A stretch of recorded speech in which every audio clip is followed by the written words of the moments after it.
আম্মু কি করছো? চিলি ম্যারিনেট করছি। তাহলে তোমার ভিউয়ার্সদের সাথে কি এটা শেয়ার করবো না? এটার মধ্যে হ্যাঁ, কি কি মশলা অবশ্যই দিয়েছো? অবশ্যই শেয়ার করব।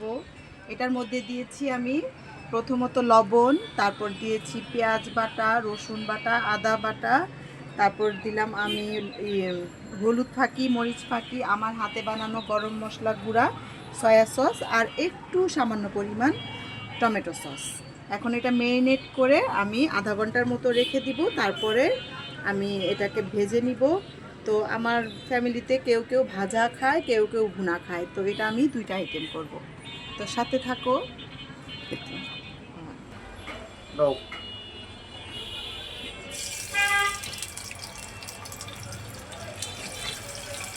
আমি দিয়ে গেলাম দুইটা একসাথে।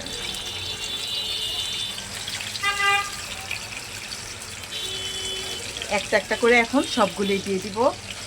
তো ভাজা হতে থাক, আপনাদের সাথে এটা পরে শেয়ার করব।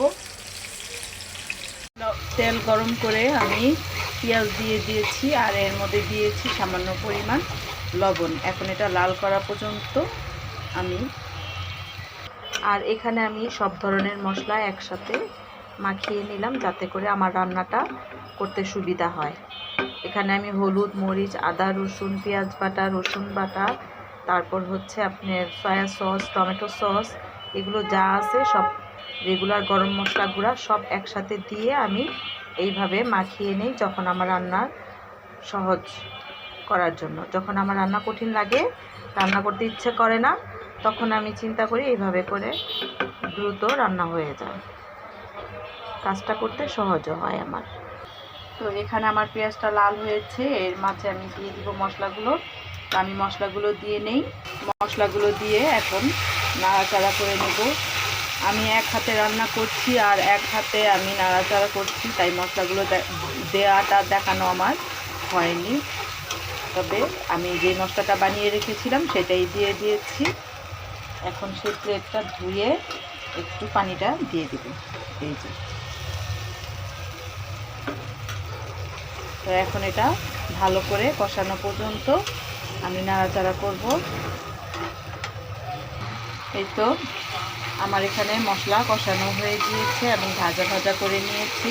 তো মশলাটা যত ভাজা ভাজা করে নিব তত খেতে ভালো লাগবে, সুস্বাদু লাগবে এবং কাঁচা স্মেলটাও আসবে না। আর এইখানে হচ্ছে আমি ভাজা করে রেখেছিলাম তিল্লিগুলো, এখন দিয়ে দিব। এটাও ভালো করে একটু কষিয়ে নিব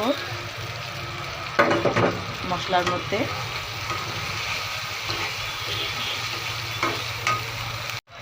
এখন আমার ভাজা ভাজা হয়ে গিয়েছে, আমি 2 মিনিটের মতো ভাজা ভাজা করে নিয়েছি। এখন দিয়ে দিব সামান্য পরিমাণ পানি, তারপর এক ভুনা ভুনা করে নামিয়ে ফেলব।